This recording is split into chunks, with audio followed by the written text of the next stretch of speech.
That's an OG goat right there from the very beginning. He's one of the first ones we kept. He's made it through every parasite, pink eye. He never had pink eye. He's made it through every single trial that they've kind of been through. You want to see nature at work, just spend time with the animals. Hey, good morning. I'm sorry to keep harping on the sheep, but you guys have been such a valuable resource. I am definitely one. I always listen to ideas that people have. I'm never close to that stuff. Now, does that mean I'm going to do them? Not necessarily. There's a subscriber. I say he's a subscriber, but he watches every week from Australia. He sounds like a super guy. And anyway, he was so funny. You know, I asked for help on the last video because I was just talking about all the issues that we have, you know, with the goats and the sheep, and boy, he just opened up, and you can tell he's got lots of experience. So that stuff is great. If that's the only reason we have YouTube, man, that is worth it. Worth every bit of time that we spend on it, to have a community that helps each other. You know, we learn from each other. Doesn't mean everybody's going to be doing it the same, but every time we hear something different, for example, he was talking about the mineral side of it, and I've been feeding mineral to my goats and sheep, but I haven't been doing it like he was suggesting. And it just, I don't know why I didn't think of it, because we've done it like that with our cattle before, where it's basically a free choice, a 16 bin type system that has copper. And I know that goats really do well with copper, so I'm excited about that, which is awesome. Greg, thank you very much for sparking my brain. I need it a lot, but I'm processing through that. I need to verify that the sheep, if they're giving free choice, and excuse me, the pollen is still heavy, I'm fixing to sneeze.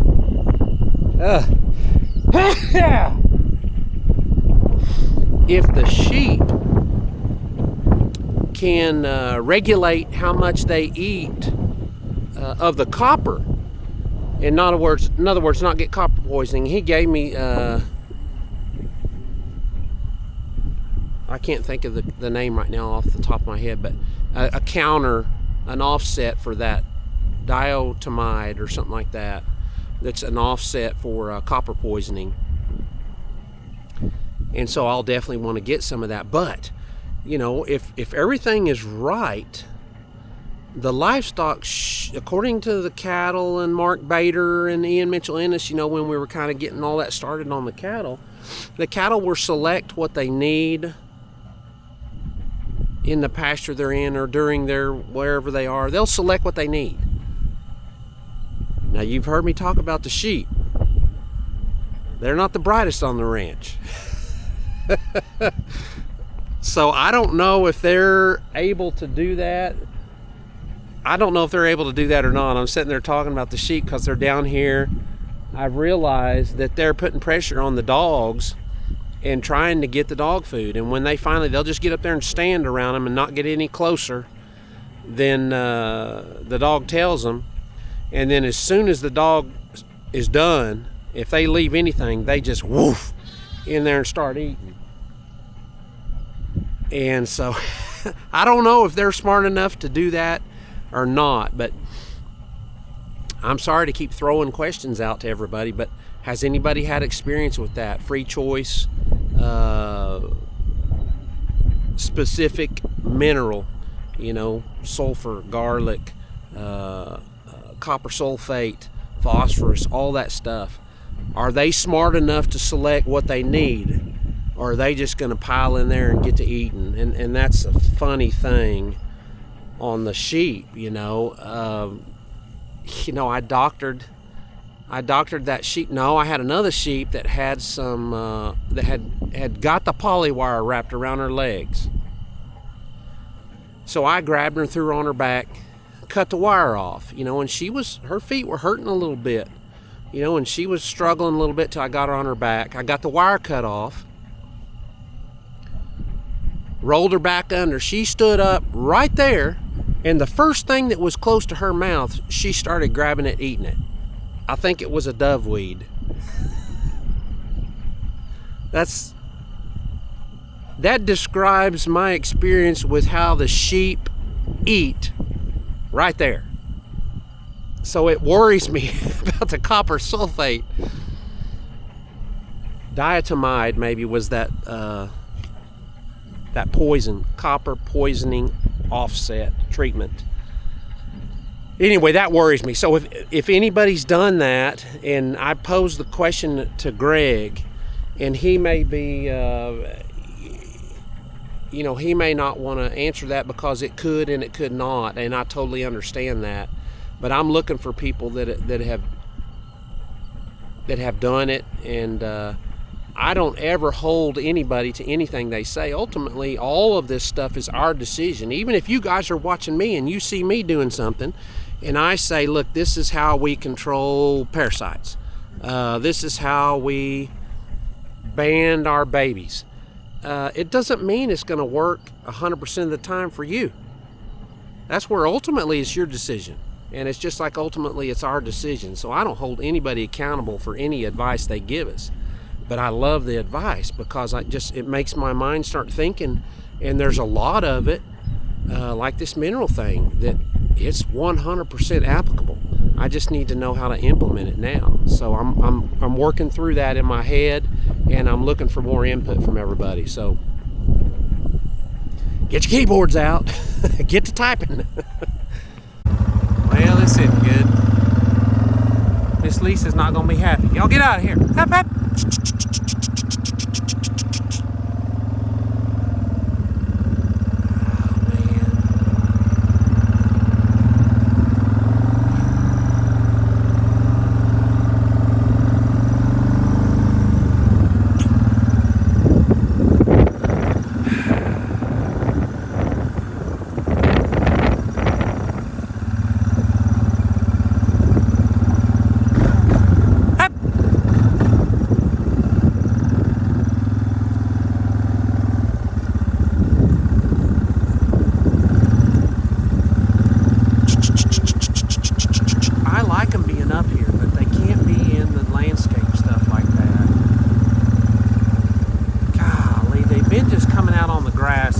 Got up here, they just went out on the grass.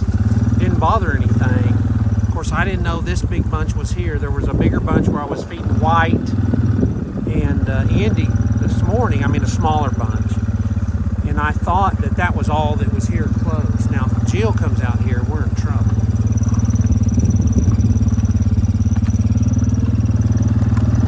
Those guard dogs, that's one bite.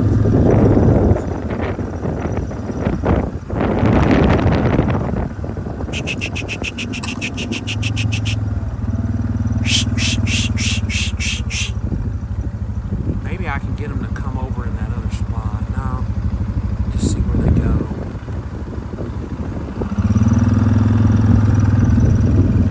Hello, Waldo.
these years, they've never really spent a lot of time on this side of Simon Creek, the creek that's kind of behind our house.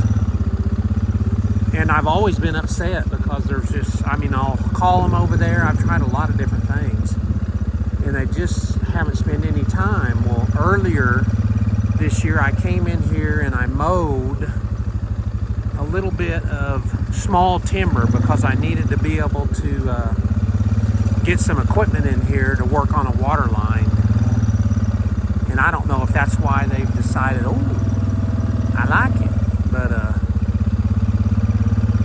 they've been coming in here. I mean, I can't keep them in the next pasture because they're getting down in the creek and wading the creek, and so they're going under my single wire I have down there, and they're coming this way.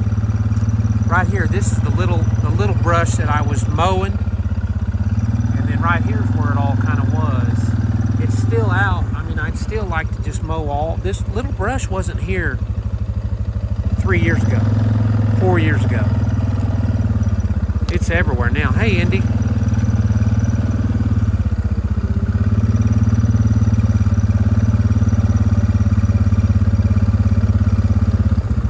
Now, I'll wait and talk to World's Greatest about that when she gets back, because she's over at the grocery store doing her weekly grocery stuff.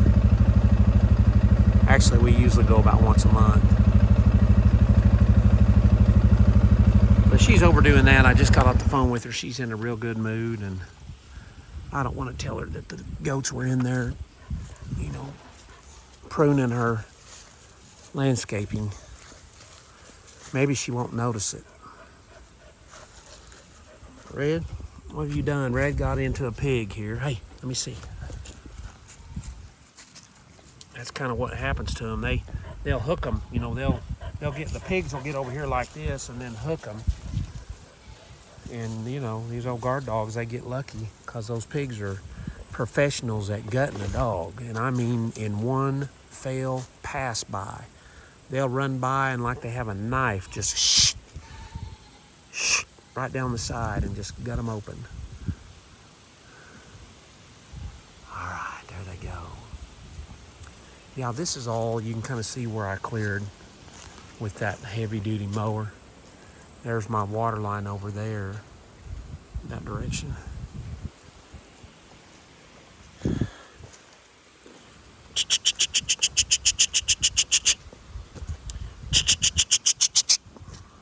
Hey, going.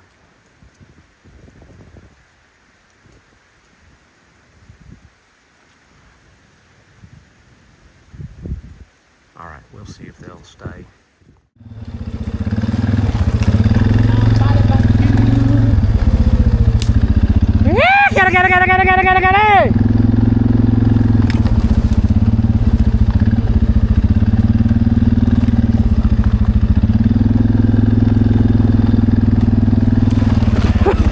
Let's go, ladies.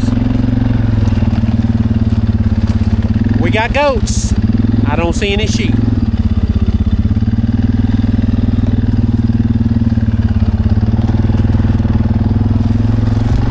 Oh, gotta get under this thing. Oh, good grief.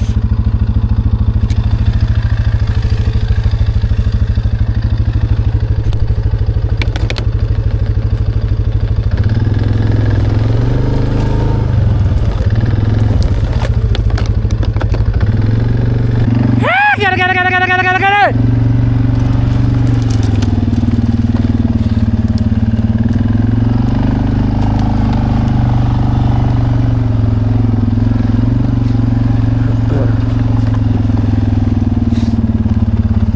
All right, they're coming.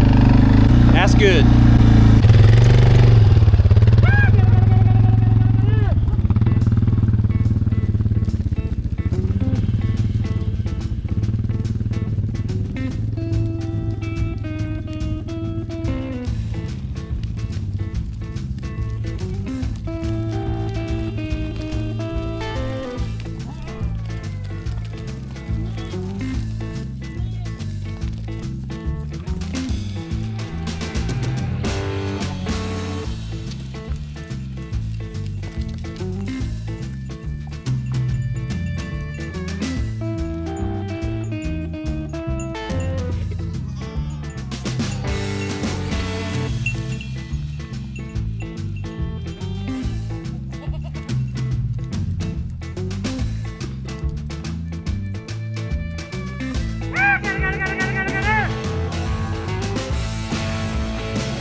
Two birds, one stone. Moving heifers too. Right in front of the goats.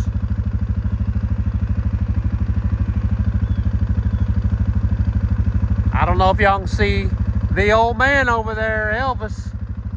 He's still working, baby. Love it. Hey, good morning. I am down here in the boys' pasture.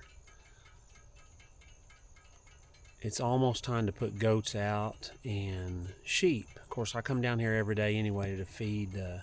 I usually have 1 to 2 dogs in here, kind of depending on what we have in here.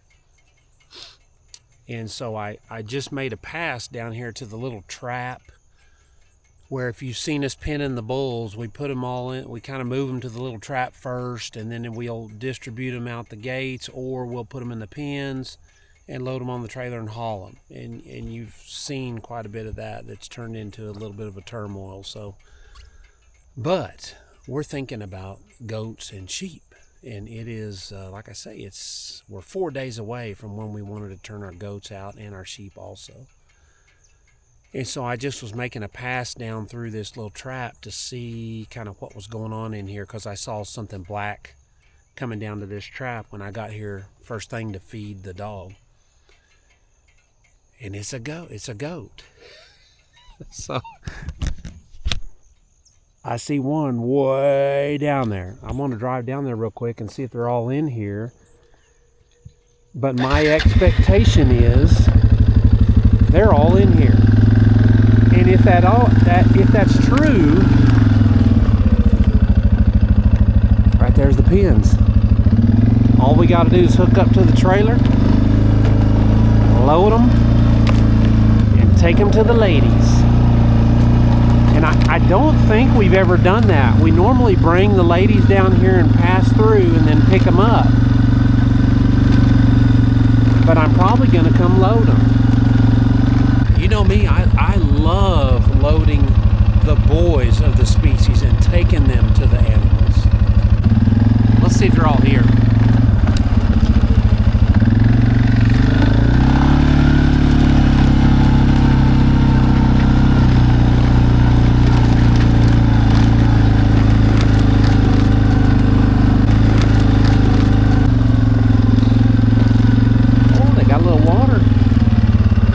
In the hole. We actually had 5.5 inches the last 3 days, so that's good. All right, so we got 1, 2, 3, 4, 5, 6, 7, 8, 9, 10, 11. They're all here. These are all last year's Billy kids right here. Not all of them, but I mean they're all I guess that would be a 1.5 years old or so. And then these guys down here are kind of the mature Billies. What do you say, guys? There's the old major. He's the oldest one right there. He's an OG, that real wide one. That's an OG goat right there from the very beginning. He's one of the first ones we kept. He's made it through every parasite, pink eye. He never had pink eye. He's made it through every single trial that they've kind of been through. Body-wise, he's nice. I mean, he's not just outstanding, but he's nice. He's thick. You can see him compared to that red one behind him. That red one is pretty slender, but he's a longer Billy. So they'll make a nice cross with the nannies. But we just continue to use that old boy right there. He's just, that's our number one deal. They got to be able to survive and perform in our management. And if they don't, we just don't have a lot of use for them. Sorry for that. The Billies know it's about time. I'm having to not show those young ones. They're a little frisky. It's time. That's probably why they're in here.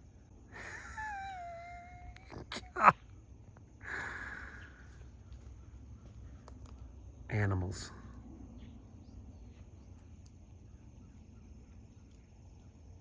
You want to see nature at work, just spend time with the animals. You'll see it. All right, that's good. I'm going to shut the gate, and then I'll come back and get them probably in a day or two. Since they have water in here, I'm not going to worry about it. They got lots of feed. So then I'll haul those babies. So anyway, thanks for watching, and we'll catch you next time.